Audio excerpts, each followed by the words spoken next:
Today, we will learn from Dr. Sean Kay.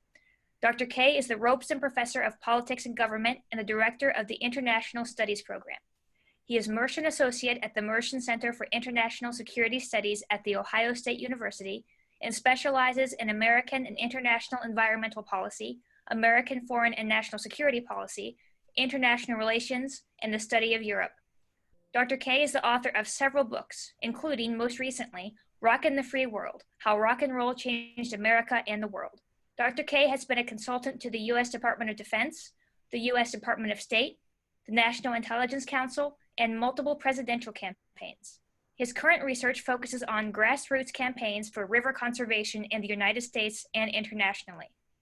This spring, Dr. Kay was awarded OWU's Welch Award for Scholarly Achievement in recognition of distinguished scholarly or artistic achievement among Ohio Wesleyan University faculty members.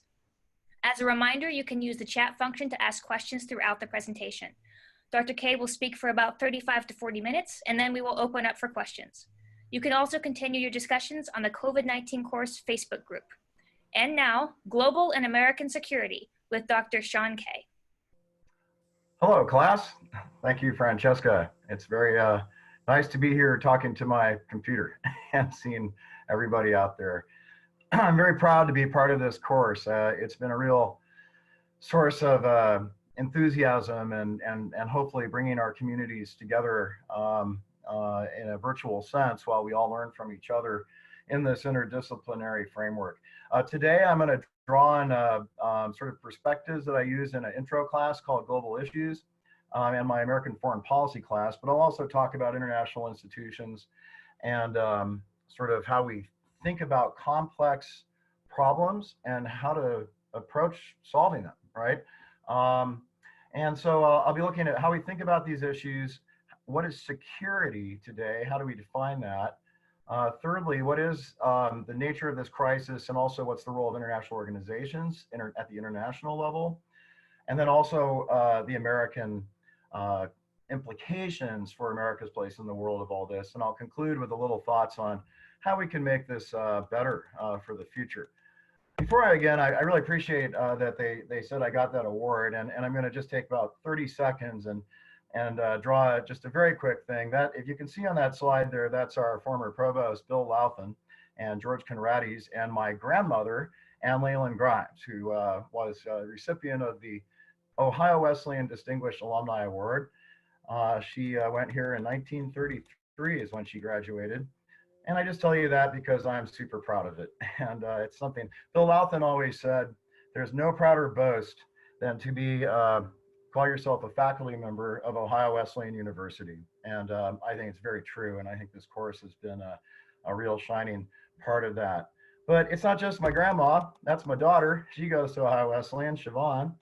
And many people know her. And indeed, that's our whole gang, Kriya and Siobhan and Alana and my lovely wife, Anna Marie. So I'm really grateful for all of them. And because it was Mother's Day, I'm going to show off my mother-in-law and my mom too. And it was also my mom's 75th birthday on Saturday. So happy birthday, Mom. All right, now let's get to work. All right, so now some not so happy faces. But what I want to start with is just a little bit of reflection on something we talked about the other day, right? Because we're all hearing, listen to experts. And indeed, I said that when I was on the other day. And you know, so experts are very important. And I think it's critical to note that we have just expertise everywhere, right? And so the challenge is, how do we liberate it and harness it and bring it together in interdisciplinary fashions so that we can come up with solutions to complex challenges? That's what decision makers need, right? So there's a challenge between how we bring together complex interdisciplinary concepts versus sort of linear thinking and assumptions, right? And so when we talk about experts, what I really talk about is people who know what they don't know, okay? And we don't know a ton right now, okay? So there's just a lot of, what we really need, I'm gonna argue today, are frames, you know, sort of policy frames to think about some of this stuff as citizens, indeed, in particular, but also as, you know, sort of experts in waiting. But of course, if you look at Facebook these days, everybody's an expert apparently. But what I really want to suggest is the real trick is about challenging assumptions, knowing our limits, seeking diverse inputs into knowledge. And perhaps the best thing is knowing how to listen and how to learn, right? Now, George Kennan, who you can see there in the upper left, was a Russia expert, right? And they listened very carefully to him at the start of the Cold War. Um, and it led to things like the Marshall Plan and big heavy lifts for the United States, right? A huge strategy of containment of the Soviet Union. But that also eventually did lead to Vietnam, which as an expert, George Kennan opposed and criticized.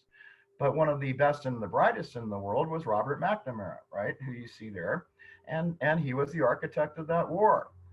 As an expert having experienced that war, later he apologized for it and said we got it wrong, right? So that's a tricky thing. Then you see the below there on the third person is a guy named Dr. Hans Blix, right? Now he is a weapons inspector. He knows about weapons. And he was belittled a lot during the run up to the Iraq War. He was said, oh, he looks like Inspector Clouseau and things like that, right? It turns out they're scientists, they're experts, they know the technology, and they were right. I mean, the CIA sent them to every hotspot they wanted checked in Iraq. They went to there and they were able to verify no weapons of mass destruction. I point it out because his budget for all that was $80 million. And the cost of the war in Iraq probably will end up eventually being around $3 trillion. And frankly, that's money we could use right now, right? So there's been a big debate about America and its place in the world for some time, right? But it does start with getting well informed, and here are the experts, because I also want to point out that life brings expertise, okay? These are also experts, right? But not just experts. Their expertise came out of a basic empathy for other people, right? And that motivated them to want to be champions of liberty and freedom and human rights. What are those? Those are some of the most fundamental American values that we often talk about, right? When we talk about defending ourselves, national security, what are we trying to defend, right? It's our values, the things that make us important. These are also experts. I'm sorry if you can't see Rachel Carson down below. I can't, but you get the idea, right? Okay. I mean, we have a very diverse array. It is this diversity of knowledge and experience that gives America the capacity it needs to address these kind of challenges. And that's why in the end, you're going to hear some challenges and critiques here, but in the end, you're going to hear that I am also an optimist. But we also know, sorry, there's a motorcycle outside, I apologize. We also know these are experts, okay, and heroes. And this, though, raises another fundamental question, right? If we're going to talk about security, like what are we trying to secure, right? Is it our way of life? Is it the way of life that we had? Is it stability in the world? Is it our alliances? Is it our economy? Right now, it's our health, right? It's public health. And that is deeply related to how we're going to interact with other countries. It's deeply related to how we're going to interact, obviously, with each other. So as we think about security now today, we are really going to have to reconceptualize this much more aggressively in terms of the global dynamic, the national dynamic, and the domestic and even very local dynamic, right? So all of these things are very, very important and force us to step back and consider things, okay? It's a picture I took actually in Ireland last fall. The point is, sometimes we see a big mound of something and we got to step back, right? And size it up, take a look at it and see what we're going to do, right? But sometimes also we need the contemplative moment, right? Where we step back. And that's why I gave you that quote of we don't just need the science, we also need the Emersons, right? We need the ability to step back and think about the beauty and the art of the world around us that gives us our humanity and our humanities, right? So I'm arguing that those two things are really critical first steps, right? Sizing up the problem, but also sometimes stepping back, right? And thinking a lot more, indeed, before we act, especially if we're acting in a hurry, right? Pause, take time, reflect, contemplate. But sometimes we got to act almost instantaneously now, right? Because of globalization and the internet. And that makes it harder for decision makers, right? They have to be like constantly moving and constantly thinking, right? Now we know that there are, well, what I would identify, if we look globally now, if you try to rethink security as a puzzle, right? What does it mean? Um, that there are basically five kinds of power in the world that we can think about. And power is critical, right? We have the power to do good, right?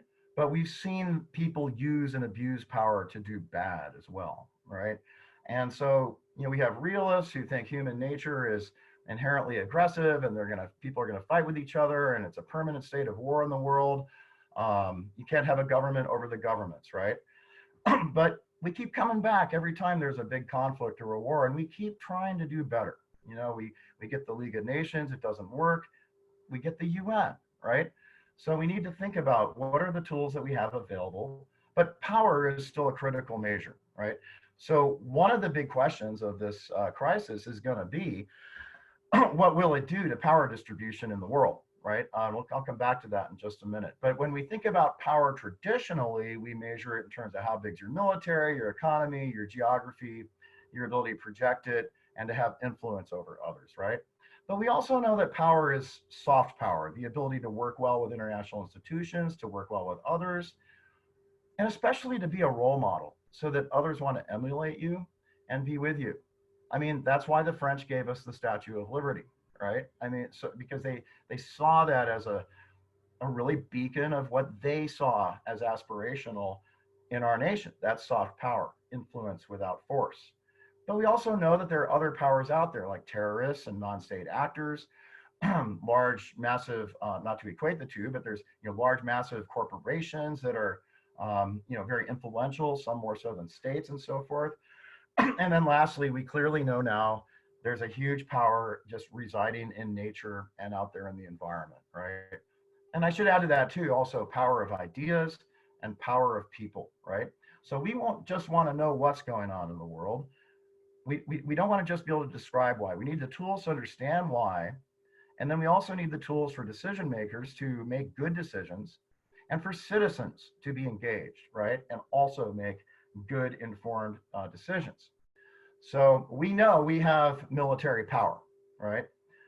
You can look at that chart if you want. And if you can't see some of these sources on these, I will be glad to email them to anyone who asks or whatever. But you get the idea here. And by the way, most of the other countries that are also spending money in the military are allies, which is a force multiplier in terms of American military power, like NATO and things like that, right? So, but we can build walls, but a wall won't stop a pandemic, right? And neither will that defense budget. Okay, so we're going to need some balance going forward. We're going to have to think harder about what is security and how it's being achieved, because geopolitics doesn't stop. We still have to worry, will the Russians invade the Baltics? Will China end up in Taiwan? Right? That's clock is still ticking out there. North Korea, right? I'll come back to all that down the road too. But we also know that this isn't the scariest thing out there in the world. This is just a basic list of all the various kinds of infectious diseases that give people concern, from Ebola all the way through diphtheria to what we're dealing with now, right? And that's just on infectious diseases, rare and emerging infectious diseases. We know about, Paul O'Neill, the first Treasury Secretary for George W. Bush, said in their first cabinet meeting that climate change is as big a threat to the world as nuclear war. Now, he's a former head of a steel company and a Treasury Secretary for George W. Bush, right? So that's out there. And again, as specialists have been trying to draw our attention to that for some time now, as people know. But also, we still got to worry about nuclear weapons. Okay, nuclear war is still a reality of concern for us. Okay, and so there's some other things out there that we really have to double down our intellectual energy on and think a lot more about, because it's not just nuclear proliferation, it's the potential instabilities that could come even at the geopolitical level in unpredictable ways. But even conventional war, or what we saw in Rwanda and the Balkans, right? Or then we can talk about water supplies or bleached coral or plastic in the oceans and the air we're breathing, right? all of these things affect our security, either our health, our community, or our nation, right? So we have to be thinking a little bit broader. And one of the dilemmas is that politics are a barrier too often, and gridlock in Washington, to unleashing our human capital, right? I mean, I was amazed. I saw some data yesterday that showed that per capita, New York City was getting much less money than Alaska, or the state of New York than Alaska in the money they were giving out, right?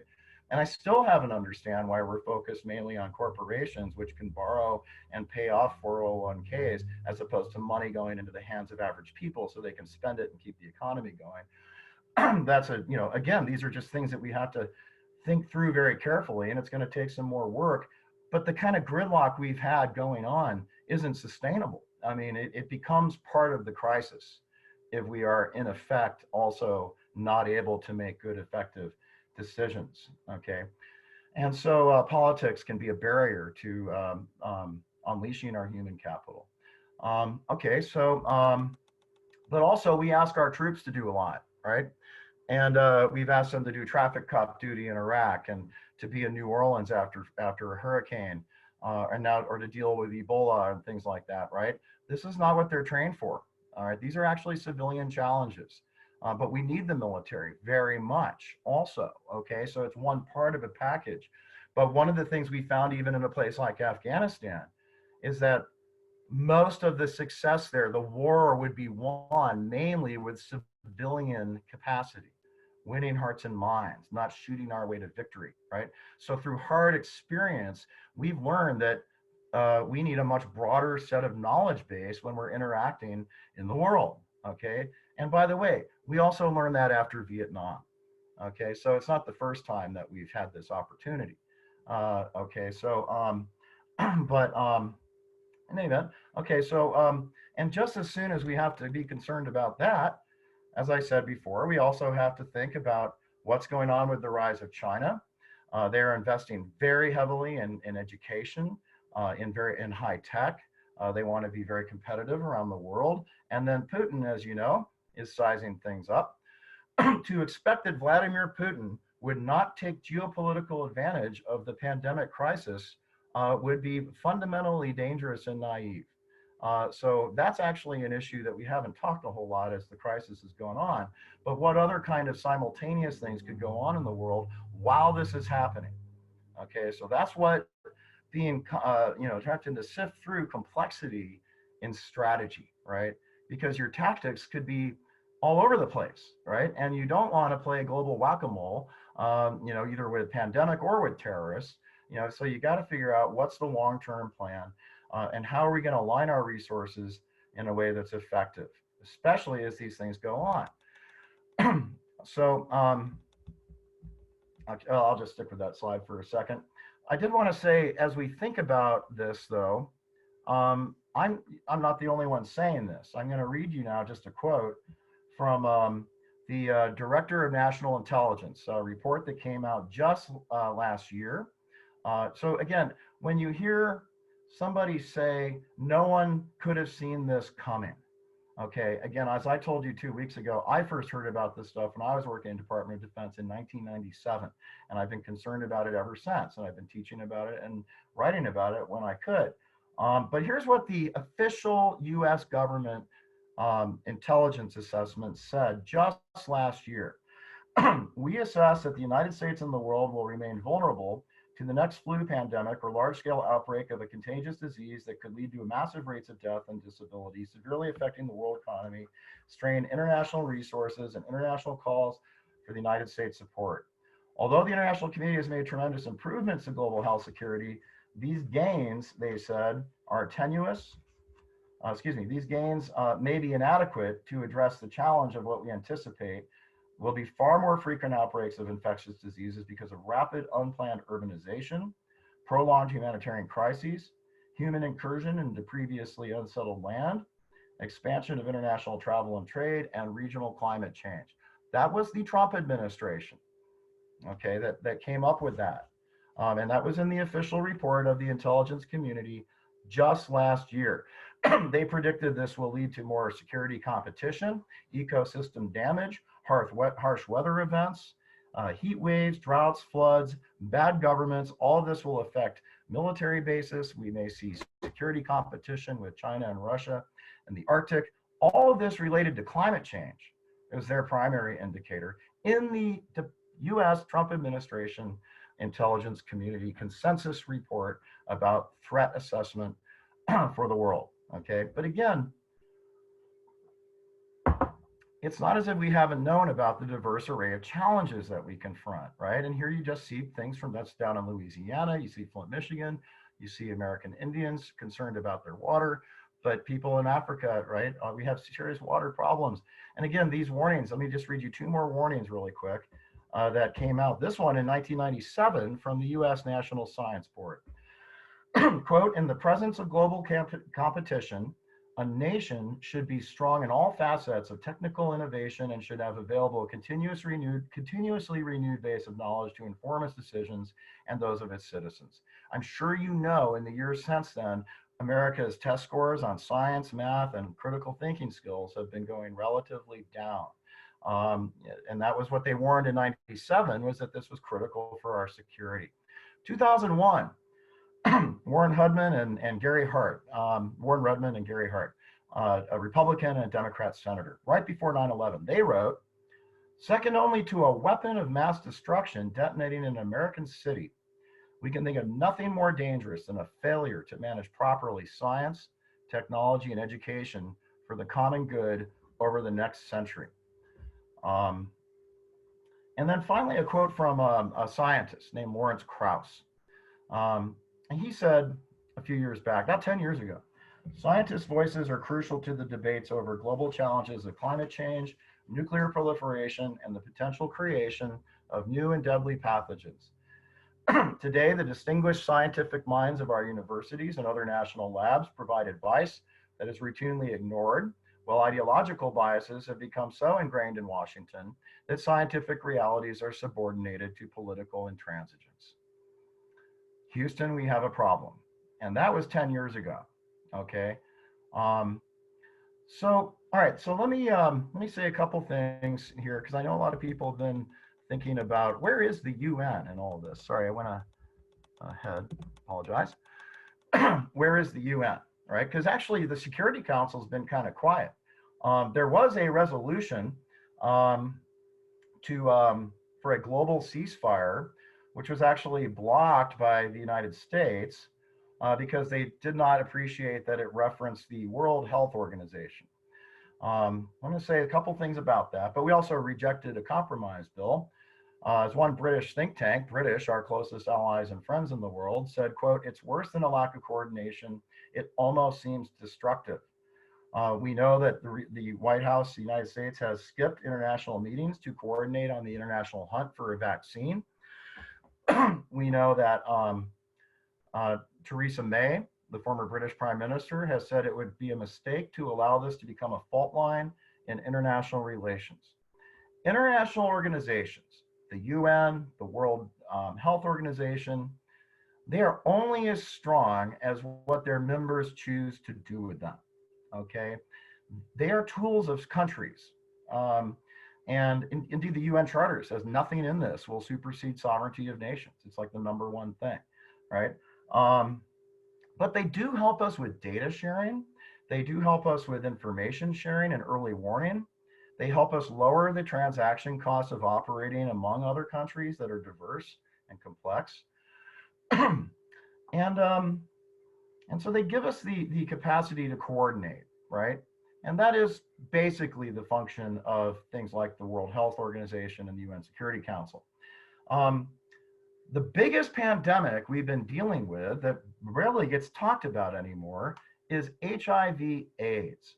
And this is something that has been very deeply ingrained in the UN system for some time. Between 1981 and 2014, over 36 million people died worldwide, with about 35 million people living with this, right? We also know from the UN, we get data, right, that 2 million children die every year in the world from things like malaria and tuberculosis, right? Preventable and curable diseases. We know that a child dies of extreme poverty in the world every 5 seconds. I always pause for 5 seconds or count to five when I say that because I think it's worth acknowledging it.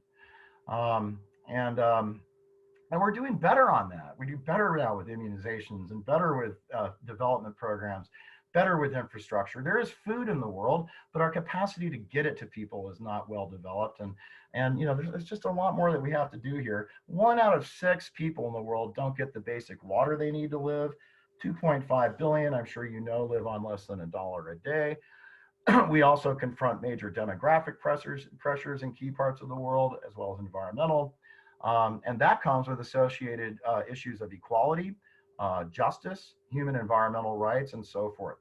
And also in the world, increasingly, we're seeing the rise of what probably Jim Franklin can tell you more about on Wednesday, but what we call illiberal leaders, people getting elected in democracies, but then doing extra constitutional things to stay in power. Places like Hungary and the Philippines and Turkey, Putin, right? And I have to tell you, the President of the United States praises them. Okay, so that's also an issue. I don't like saying that, but I have to tell you it's true. I mean, you probably noticed it. Okay, so that's also part of the dynamic of what we're looking at here. But just one little quote from the UN. They have done studies on this stuff, and they find that $24 billion in international support for food programs. Now that sounds like a lot, but you saw how big our defense budget is earlier, right? The U.S. Spends $24 billion. If the UN were to spend this, there would be a 5 times increase of global productivity and income, right? Like just resolving that one issue. And that leads to local solutions to local problems, less dependency, and that kind of thing, right? So it's an investment. The notion of investing in our future for better markets and growth is something we've kind of missed. We've lost that somehow. Now, we also have invested some time. There you see a little bit more on the UN, sorry. But you get some of the ideas about the HIV. And then let me just say a few things about the World Health Organization, because I know there's some controversy about it right now, and it should be addressed. So first of all, obviously there's a controversy because the WHO, it is said, was a little bit too lenient or relying on bad data or not pressuring data out of China enough, right? And I think that's accurate. But again, the institutions are dependent on what states give to them, okay? And frankly, I will tell you that anyone, anywhere, whether they're in the WHO or in Washington, that was believing anything that China was saying about this at any moment in time, I'm sorry, I think that was probably not wise, okay? But institutions like the World Health Organization, as you can see, we are our primary donors, but we don't give we give a lot of extra money on top of it. The number 2 donor is the Bill and Melinda Gates Foundation. So this is coming from a lot of different sectors, right? And by the way, as I understand, American doctors in the WHO were back channeling information that they could get to Washington. I'm going to come back and say more about that in just a second.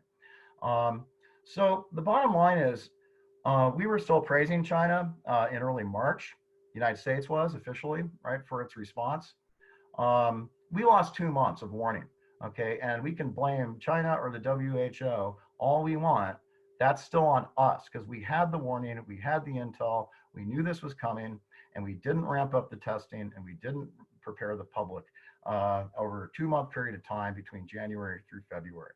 Okay, so that's part of the crisis now, because it raises bigger questions going forward about what we're going to do next, I think, to a degree.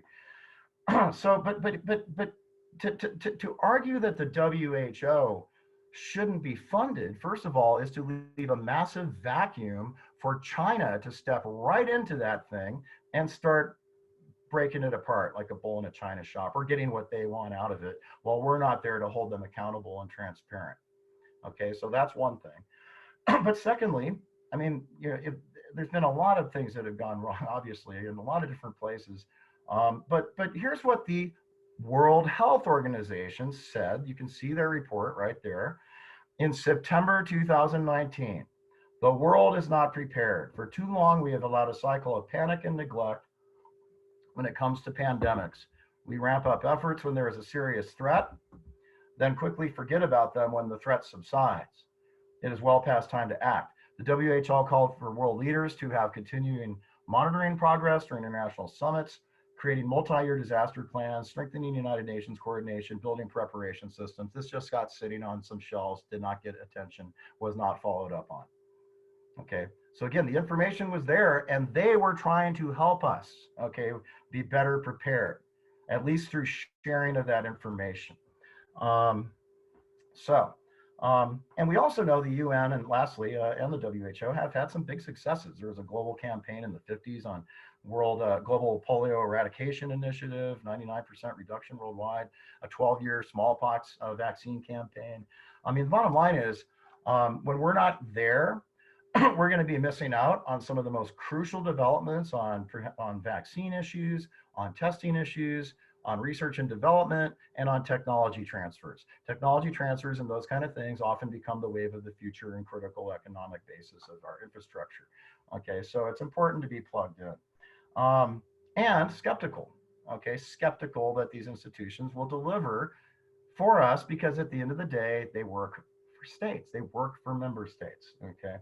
All right, so I want to now just shift gears a little bit and then I'm actually going to wrap up because I want to get to the questions. So the bottom line is, like I said, we need information. We're in a maximum period of data and information sharing, and we are now going to be vacant from that. So that's worth also considering. All right, so what does that mean then for America's global role, right? Well, prior to this crisis, the image of America was going down. We had a big conflict, both Democrats and Republicans, of being overstretched in wars. You know, people are tired, want to retrench. It makes perfectly good sense that we should maybe act with more restraint in the world with our military and be realistic about what we can achieve when we use it, right? But right now, I mean, that was last fall when literally our allies were laughing at us, as you can see in the upper right. But then also, you know, again, that's a critical meeting on climate change. That's an empty chair that belonged to the United States of America. And so now you have the columnist Fintan O'Toole from Ireland writing that now the world genuinely feels pity for America. And I didn't, you know, personally speaking here, just for myself, you know, I didn't grow up watching John Wayne movies to be pitied by anyone. We're America. We can do this stuff, and yet we're not. And it puzzles me to no end. We could be doing the testing. We could be ramping this up. We have the means to do it. We need sometimes the federal government to quarterback so we can balance out inequities across states and so forth, especially as we start to reopen, which is obviously a very critical moment in time. But here's just a quick list from a guy named Tim Egan in the New York Times. And this is what he says: a country that turned out eight combat aircraft every hour at the peak of World War II could not even produce enough 75% masks or simple cotton nasal swabs for testing. A country that showed the world how to defeat polio now promotes quack remedies involving household disinfectants. A country that rescued post-war Europe with the Marshall Plan didn't even bother to show up this week at the teleconference of global leaders pledging contributions for a vaccine on coronavirus. And a country that sent George Patton and Dwight Eisenhower to crush the Nazis now fights a war against a viral killer with Jared Kushner, a feckless real estate speculator who holds power by virtue of his marriage to the president's daughter. Okay, now that's not my quote. I'm just reading you a quote from Tim Egan in the New York Times. I'm just reading it because I want you to hear what people are saying. Okay, and so we have to factor that also in to the climate in which we assess policies. Okay, because if you're losing your soft power, you're losing power. Okay, we're losing the power of appeal. And so, and we're going to need it. We're going to need that reserve of influence and power as this goes on.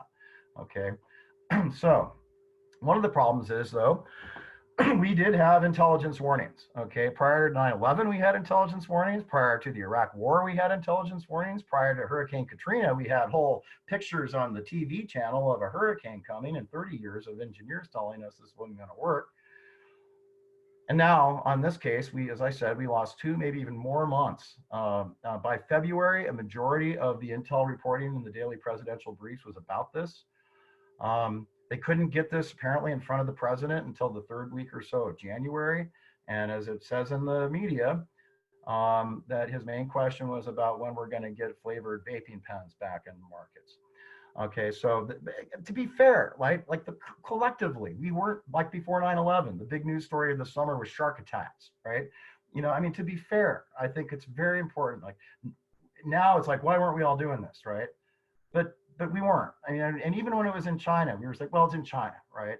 And we should have known it'd be on the first airplane out of China, probably, because we live in this globalized world, which is now rapidly deglobalized, right? But that interdependence is critical to our economy also. So how we're going to balance that going forward is going to be really important. Obviously, we need to be critical and learn more about things like the wet markets in Asia. But just as much as we look at them, we also have to look at our large, massive cattle farms here, and pig farms here, and chicken farms here. Okay, these require serious, serious looks, not just for these things, but for runoff of minerals and nitrates and other things as well, right? So that affects drinking water and so on. So now we see the dangers of inefficiencies across states and across the private sector, the problem of potentially opening too fast in some places, not having the data, not having the testing that we need, and so on. But it wouldn't have been that hard because just 2 years ago, this was the cover of Time magazine. Now, I'm sure a lot of people went into doctors' offices and picked that up and read it, right, and looked at it, and probably like me, put it down and said, oh yeah, another warning of this stuff, I suppose someday, right? Well, it's here, right? That day has come. Okay, so just checking the time. I'm going to start to wrap this up. So, the upside is that we do have effective bipartisan leaders at the state level. Okay, governors have been shining, and I say this repeatedly because I'm proud of it. Mike DeWine has been outstanding. Dr. Amy Atkin has been outstanding in Ohio. Ohio has a brand on this. Okay, I mean, I hate to say that, but because I don't mean to sound frivolous, but we've earned it. I mean, the people of Ohio, we haven't had a lot of testing in Ohio. We're doing well in Ohio because the people of Ohio have stepped up. Okay, but we're gonna have to keep stepping up. Governor DeWine says we're in the 2nd or 3rd inning. I think more like the bottom of the 1st. But either way, this is early stages, right? but respecting governors who've been led by data and irrelevant a political party, not important right now. Okay, not the primary concern. But also, we know that leaders lead well when they embrace the power of empathy, right? I mean, Mike DeWine does that very effectively. So does Dr. Amy Atkin, right?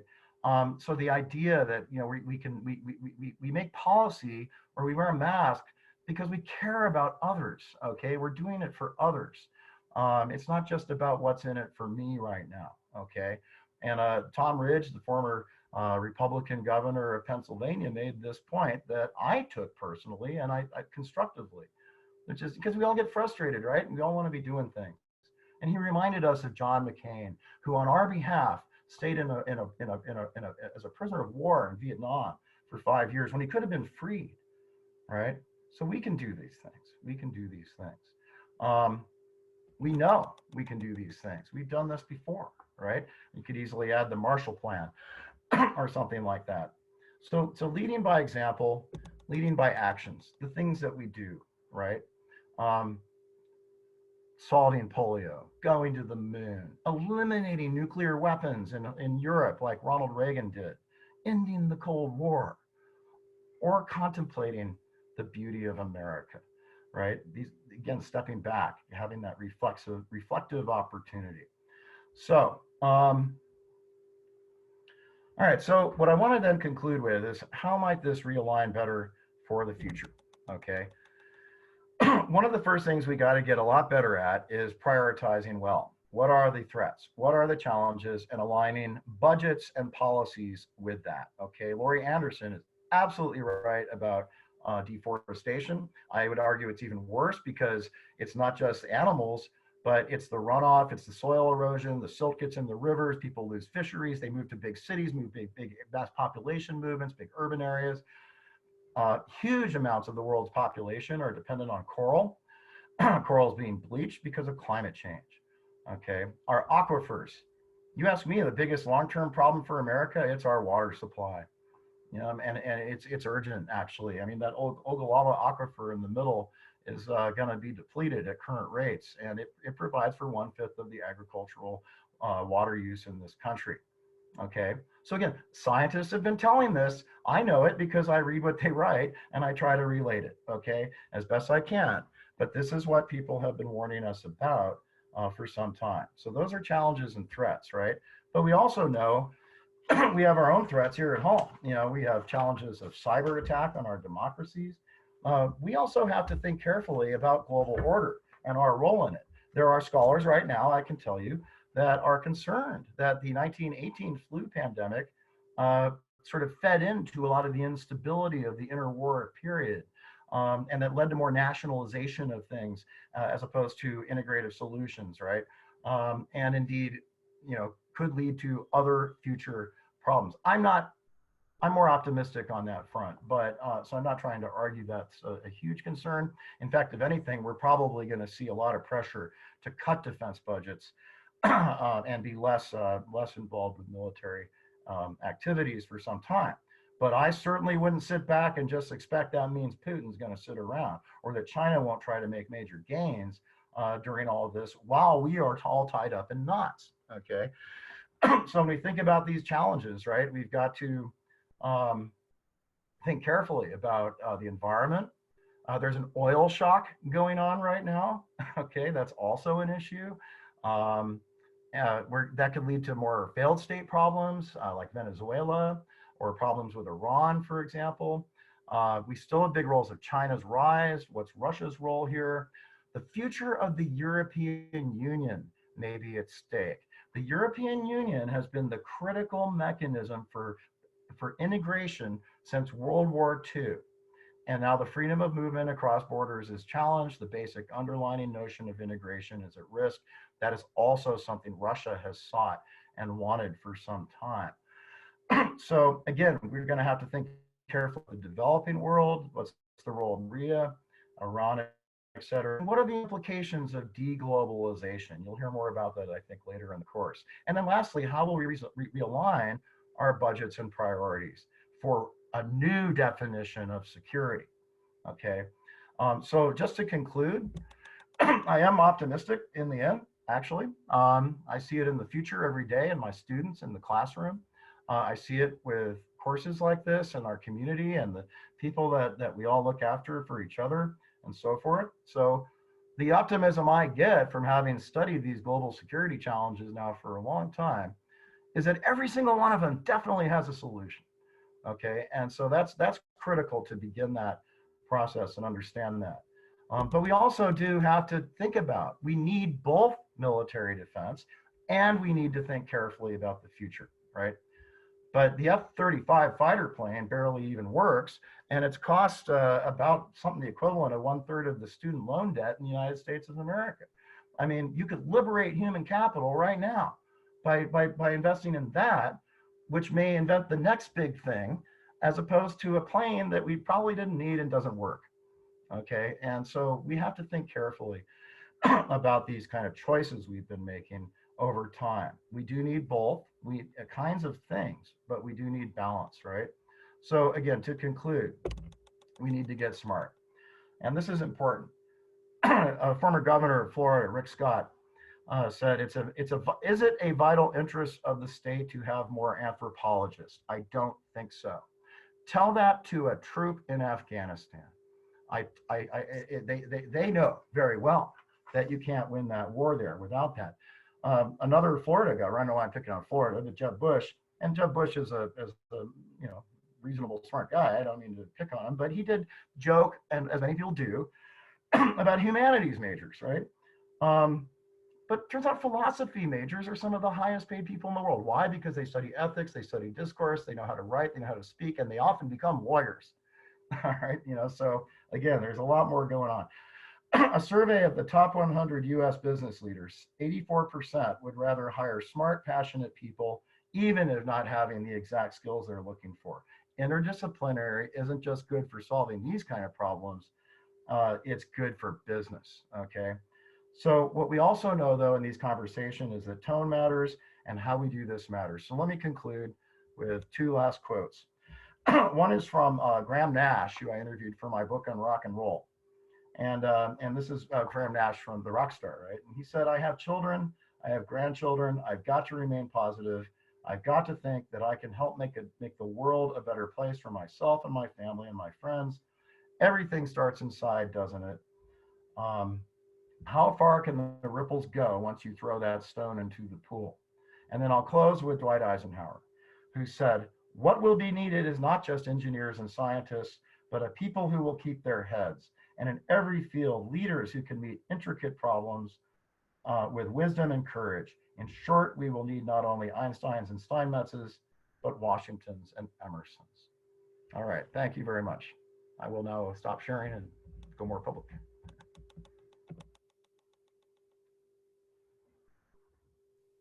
All right, great. Thank you so much, Dr. K. That was fantastic. We have tons of questions coming in, and I know we won't get to all of them. So I want to advocate again for our Facebook discussion group that we have going. So we have several people asking about the use of soft power. And if we're losing our leadership spot in the world in our use of soft power, how do we get it back? So George Kennan, who I mentioned earlier, had a pretty strong argument about this. Kennan was a realist. He's a hard-nosed realist about the world, and he came up with that policy of containment, right, of the Soviet Union. But he wasn't completely ignorant of morals. He was a person of his time and whatnot. But he argued that the best way for America to spread its values overseas is to set the best example we can at home. Okay, so leadership starts with us, right? I would argue it starts right now here with all the people that are in this course, right? And I would hand that over to you as citizens. That's where the soft power comes from. It comes from the ingenuity, the creativity, the willingness to do that thing, to solve polio, the willingness to go to the moon, to create the internet, right? And so the ability that Americans have shown to reach outside and not be stuck in linear patterns, right? And now the world is looking at us and they think we're stuck in linear patterns that we can't seem to get out of, right? Even in a pandemic, right?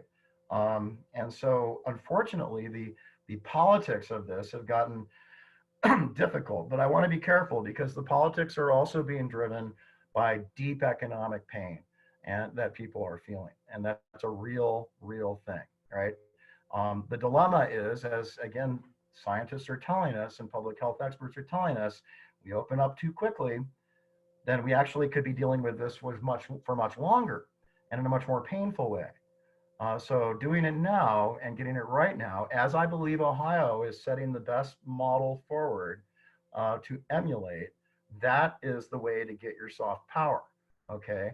And so by being an example, to hold that up for a while. So when I get friends in Europe or whatever criticizing us, so you guys are blowing it, you're doing anything wrong, I say, well, wait a minute, we're a pretty big country. So let's look at some specific states instead, okay? And I point out Ohio. And I'm proud of it. I'm proud to be able to do that because I think they've done it right. But I think leadership by example is the answer to that question. But also knowing how to effectively understand other countries, understand other cultures, speak some languages helps a lot. I mean, just being aware, getting involved, going out in the world, right? And we don't have to travel even to do that. Like right here in Columbus, we have a big Somali community. There are, a big, huge communities all around this country, a diverse population that we can all reach out and learn from and better understand the world from. By the way, we did that during the Cold War with people from Eastern Europe who fled oppression to be here because they loved America and they wanted the freedoms that we had, the soft power of what it meant to be American. Related to your response on that, there are some folks wondering two things. What can the regular American citizen do to increase soft power? And what can we do as a class to move these ideas forward? Wow. Well, that's a great idea. I think we should put up a discussion board or something for that, because we need every hand on deck right now. So when I say listen to experts, I want to hear from you, because you're all experts. You have you have your lives. You have the things that you do, right? And so we all learn from sharing with each other what we do. And I think that's just one of the first steps, right? Like listening more and just hearing what people are having to say. Now, I mean, there's limits. I mean, I've seen people out protesting, carrying Nazi slogans and stuff like that. I'm sorry, not my country. That's not the America I grew up to think about. I think that's very disrespectful to people who sacrificed in wars for us. But people should also have the right to protest, okay? Because this is America, safely, responsibly, but that is okay, if we do it wisely. Also, that's what Mike DeWine has said. But doing it unwisely or unsafely, it doesn't help anyone's cause, actually, right? So being engaged as citizens is a critical first step. My colleague, Pat Cronin, he works in government in Washington and think tank community, and I wrote a piece. One of the things we've argued is we need more, we call them citizen assemblies, like just local groups of people but not just that get together and send something off to Washington and it never gets read. Like local groups of people that are members of Congress, that are senators, are there with, hearing them, listening, engaging, and hearing what they're concerned about.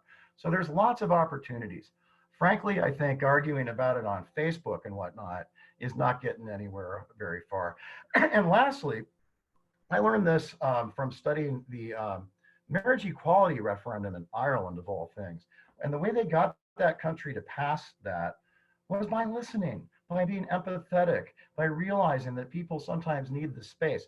If a scientist comes in and just tells somebody that, you don't get climate change, you don't get pandemic, so, that doesn't get anyone anywhere. That gets defensive barriers up, right?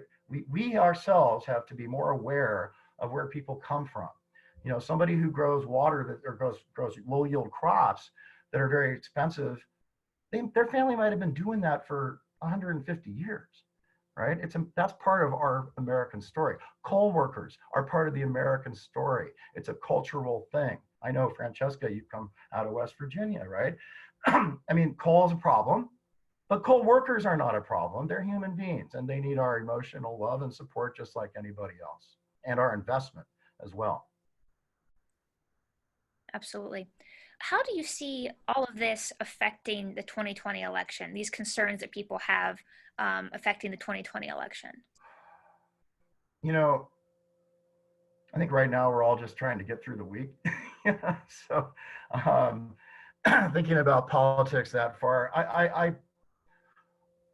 really want to see us try to get politics out of this as much as we can as a country right now. And I say that as a political scientist, but the arguing about it, the virus doesn't care, and so, these arguments that people are having is that there's some political perspective that you can have on it. This doesn't make a lot of sense. So no, I'm not sure I'm really getting at your question. Maybe you can repeat the last part of it again.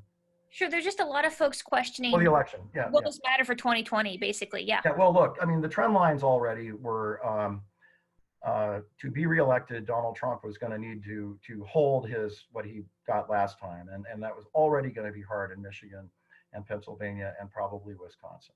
Okay, I'm not a domestic politics analyst, but that was already going to be hard. Okay, so we'll just have to see. We'll have to see what happens. But I think that one way to look at that is that citizens can look at good governance, right? It doesn't matter if it's Mike DeWine or the governor of Rhode Island. One's a Republican, one's a Democrat. They are being competent and they are leading, and they're being consistent, which is so crucial in a crisis like that. They're saying what they don't know. They're not speculating wildly and undermining trust and confidence. So there's a model, right? Again, it's like, how do we model these things? We can emulate the thing that we want to see. And so, frankly, if you're looking for a basis of comparison, doesn't matter Republican or Democrat, Mike DeWine or someone else, right? Republican, Democrat, doing a very good job on behalf of the people that elected them into office. So we have a standard on which we can now look and say, well, are you going to be like a DeWine or not, right? Yes, facts don't have to be and shouldn't be partisan. Agreed. So you mentioned states that are doing well within the United States. Are there particular countries that are doing well, being forward thinking and handling geopolitical relationships that we could look to as examples? Right now, everyone's hunkered down. As I said, I mean, some in Europe, like Germany's right next to Italy, right? And there's every reason to think Germany would have had a big problem with this. But Germany has been really aggressive. They've been basically right about where Ohio's at. In fact, their friends would ask me, I'd say, well, watch Germany, because Ohio was trending about 11 days behind Italy. We were on track to be that, okay? But because we intervened and the people did the job, right? um, we are in a much, much better position. Okay. It's interesting. Some places like Australia and New Zealand are patting themselves on the back. It's still, it's not winter there yet, and there are islands. Um, and some that did well initially, like Japan, people thought did well, turned out they did very badly. Some countries like South Korea that did very well because of testing are now having new outbreaks because they opened up and now people are going to nightclubs and spreading the disease again. So bottom line is, I mean, we for some reason the federal government has decided in this country that the states are going to be the ones responsible to figuring out how to get the tests, and that is not really actually in a crisis why we created a federal government. I mean, the whole purpose is to reduce inefficiencies, duplication, and help coordinate like a quarterback, basically. We had the defense authorization mechanism. We could have really ramped up the testing, and I will never understand why we opted not to do that. And now states are being left to do that. And states, by the way, have a huge problem now because of they're not getting money directly as opposed to going to corporations, going to states. So now states are going to have to make these hard choices about cutting police forces, medical people, and cutting education. All right, the three things that we should absolutely not be touching right now if we want to get ourselves out of this for the long haul, right? So other countries, it's just hit and miss. It's going to be whack-a-mole for a long time now. But again, the bottom line is in our country, the challenge is a little less as a holistic country. But if Georgia moves too fast, that can undermine the successes that happened in other places because we are interdependent here at home, right? So we have lacked a degree of coordination at the federal level that has clearly frustrated states and governors. But I have to say, like, again, Ohio didn't have a lot of testing. Ohio has managed to beat this curve. And remember, the curve was always about not overloading the ventilators in the hospitals. It wasn't about ending the pandemic, right? It was about making it more survivable as we go forward. So now getting this critically right now. And when I saw Georgia and Texas and other states, they don't meet the federal guidelines that were put out by the Trump administration for opening. And so they're doing it. And that will have, unfortunately, consequences, I fear. But on the other hand, South Korea thought they had it, they were the gold standard internationally, and now it's coming back there, right? And Singapore has had similar kind of problems. Sweden is an interesting case a lot of people are talking about because they didn't do any of the distance. Well, they left it up to people, to kind of do it. And but they're now having a big spike in cases and deaths, and it's just it's hit and miss. We don't have a good uniform standard for how we've been approaching this, and that includes here across the United States. Final question. You mentioned policy frames, sort of shorthand of how we explain and understand things that are happening and how our leaders explain them to us and how we discuss them together. Some folks are asking, how do we make people think more selflessly? How do we protect the vulnerable? What's a shorthand way that leaders and citizens could be understanding and communicating a crisis like this to move us forward? I think that we have to, it's tough. So dealing with tough scientific things is tough. I don't have a scientist. I mean, that's why I listen to what the scientists are saying and try to come up with my own assessment, right? But we're not all ingrained to think that way. And most people get their sense of things, whether it's from the culture that they love, or whether it's like I love the Cleveland Indians, right? Or it's the music that they listen to. So when somebody um, does something like Live Aid, right, or Live 8, which was about debt relief across Africa, right? When you do that, you're liberating people and economies. Okay, you're creating new markets for places to invest and grow, and people stop being reliant on like the UN or some big loan or something like that, because people actually don't want that. They want to, build up their things. And so there is an incredible amount. I mean, the things that have been achieved, actually, we don't often pause enough to think about polio is like a good example. But in the 50s, hardly anyone got vaccinated across Africa. Now most people do. Ozone depletion, right? We came together. We negotiated the Montreal Protocol under Ronald Reagan, one of the most successful environmental treaties ever negotiated was by Ronald Reagan. Okay, so that's another thing we can think about, right? We can all disagree on the policy approaches, but we have to come to common agreement on what the problems are. Okay, and there's just a little bit too much of, well, I'm going to identify the problem through my pre-existing prism, right? But again, how that looks to us might look very different to someone living in West Detroit, or it might look very different to someone living in outside of Caracas or in a big city in Africa, right? So everyone's got different levels of concerns about what it means day to day, and so I think the first thing we can do, I know this sounds like we're patting ourselves on the back, but we got to get smart. We got to get educated.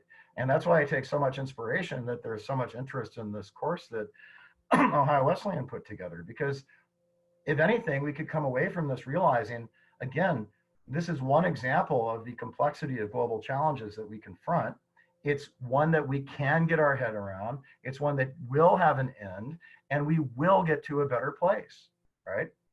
And so identifying the problems, knowing what the worst case is, knowing what the better case is, and then getting the team to move in that direction, that's what it's going to be all about. And so we're all on a big learning curve, myself included right now, and I really appreciate these kind of opportunities. So. Thank you, Dr. K, for sharing your time and knowledge with us. And thanks to the audience for joining us and asking so many wonderful questions. And don't forget, the Facebook group is there to continue these conversations. Another way to continue the conversations is the Meet the Prof sessions. We have that for students on Thursdays at 4 in Blackboard Collaborate, and for community members on Fridays at noon in Blackboard Collaborate. Links will be provided. If you have any questions in the meantime, contact us at covidclasscoordinator@owu.edu, and we'll see you again on Wednesday at 4 p.m. for How Our Country is Responding to COVID-19 with Dr. Jim Franklin. Thank you, everybody.